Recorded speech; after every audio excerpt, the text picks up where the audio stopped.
Today I'll be taking a look at the TTArtisan 75mm f1.5 lens. This lens is best known for the swirly bokeh that it produces.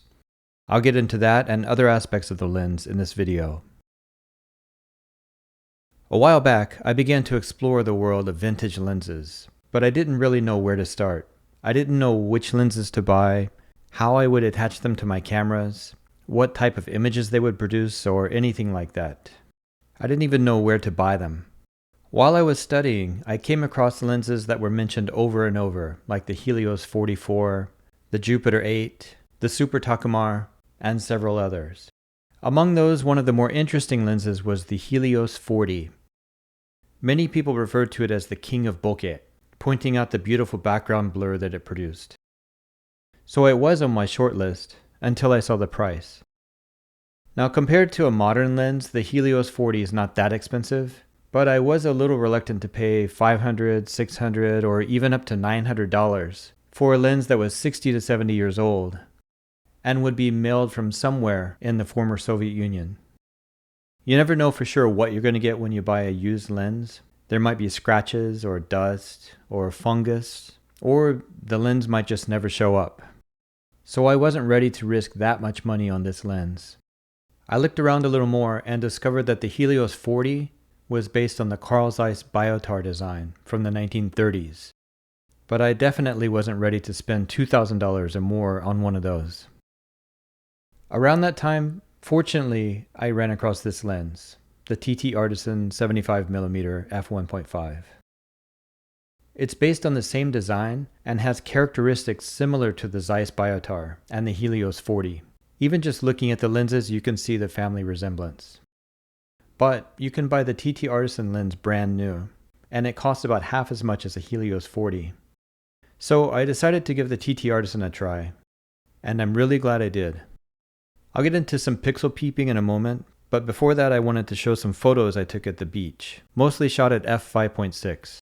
Note that the morning fog was just burning off, so the haze you see in some of these images is mostly due to that.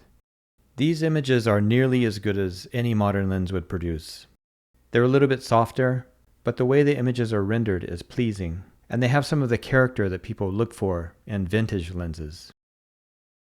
You can see the differences in bokeh among these images taken at f1.5, f5.6, and f11.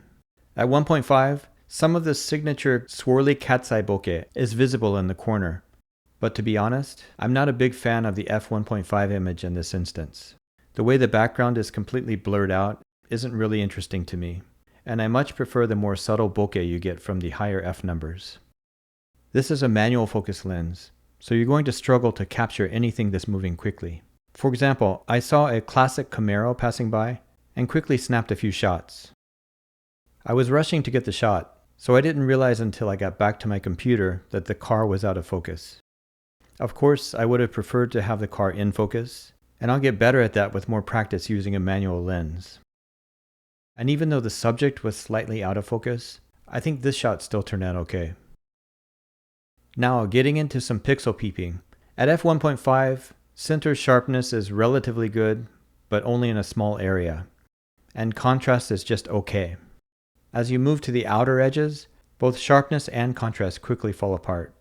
Keep in mind that the selling point of this lens is not a clean, clinical look across the entire image. Rather, it's the crazy bokeh effects you get when shot wide open. I'll discuss that more in a moment.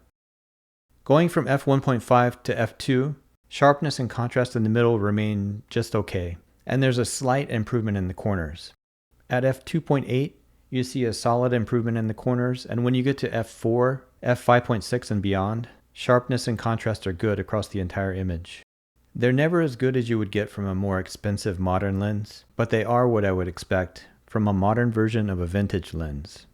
Zooming in on the upper left-hand corner of the previous images, we get a better view of the image quality away from the center. At f1.5, both sharpness and contrast are quite poor. There's a lot of fringing and chromatic aberration.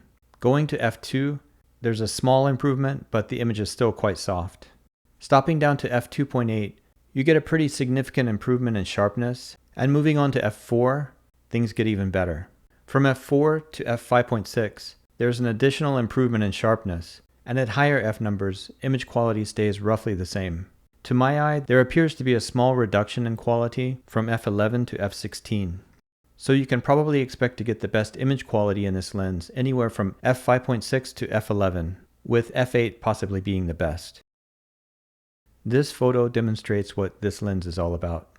It was taken at f1.5 at minimum focus distance, which is 0.75 meters, or about 2.5 feet. These bokeh balls, especially the cat's eye shaped ones away from the center, are what make this type of lens unique. You get the swirling effect toward the edges, while in the center the bokeh is more circular, but still quite exaggerated in size. It's here at minimum focus distance and f1.5 where you'll get the most dramatic bokeh effects, which are this lens's claim to fame. At f1.5, depth of field is very shallow. These gnome figures are close to one another, but the red one is about 1.5 inches behind the other two. So you can see that despite being so close, the red one is out of focus at this aperture setting. Going from f1.5 to f2, the bokeh is significantly smaller but still exaggerated. As we move to f2.8 and beyond, the size of the bokeh decreases significantly. At f8, we start to see some starbursts that become more pronounced at f11 and f16. By this point, the lights themselves appear to be smaller and closer to what they are in reality. Even these tiny lights looked huge at f1.5. This image summarizes all of the f-stops from f1.5 down to f16. Again, they were taken at minimum focus distance, which is about 2.5 feet. For reference, I moved the gnomes further away from the camera. In this image, they're about 4.8 feet away, so a little over 2 additional feet away from the camera. At f1.5, you still see some of the swirly cat's eye bokeh, but it's significantly smaller than we saw at minimum focus distance. Again, for comparison, this is what it looks like at 2.5 feet versus 4.8 feet. So if you want to get the most dramatic swirly bokeh effect from this lens, you should not only shoot wide open, but you'll also want to get as close as possible to your subject. Many people would consider the fact that this is a manual lens to be a downside, but I actually consider it to be a positive. Although I might miss some shots if I'm not prepared, overall, I find that when I'm using a manual lens like this one, I'm more connected to the photos that I take. It forces me to slow down and pay more attention to composition, background, and exposure. It just makes me more engaged as a photographer and more in control of what I'm creating. I have a lot of lenses, and I'm trying to test them to find out what makes each one unique. But I'm such a fan of this lens that I found myself needing to resist the temptation to use it every time I go out. There's just something about it that makes it a joy to use. The aperture ring is easy to adjust.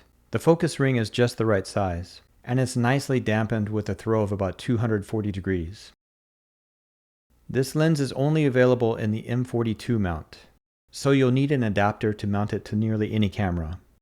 I've had good luck with adapters like these from K&F Concept, but there are others available.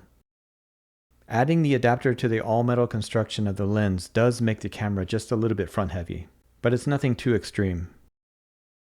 By itself, the lens weighs about 585 grams. With the adapter, that increases to just over 700 grams, which is about 1.5 pounds. For reference, my Lumix 85mm lens, which is primarily made of plastic, weighs 425 grams with the lens hood and 387 without it. So the TTArtisan lens is not a lightweight by any means, but I haven't felt that it becomes uncomfortably heavy, even after using it for several hours. I do have one complaint about this lens though, and that's the lens cap. Most lens caps are easy to remove and replace, but that's not the case here. This is a metal screw-on lens cap. Fortunately, the threads are relatively short, so you don't need to do a lot of turning. But that has an additional downside in that it's really easy to over-tighten the cap. When you do this, it breaks free from the threads, and you have to screw it on again. For someone like me who likes to replace my lens after nearly every shot, this design is frustrating to deal with, and it creates unwelcome friction in my shooting. I also worry about the long-term durability of the threads. I have another TTArtisan lens with the same lens cap design, and I've somehow already lost that lens cap after only a couple of shoots. I really wish they would offer another lens cap option, even as an accessory. Please comment below if you know a product that would resolve this issue. Setting that one gripe aside, I'm generally very happy with this lens. But is it right for you? Anyone who is completely uncomfortable with manual focus and aperture settings might not be happy with this lens.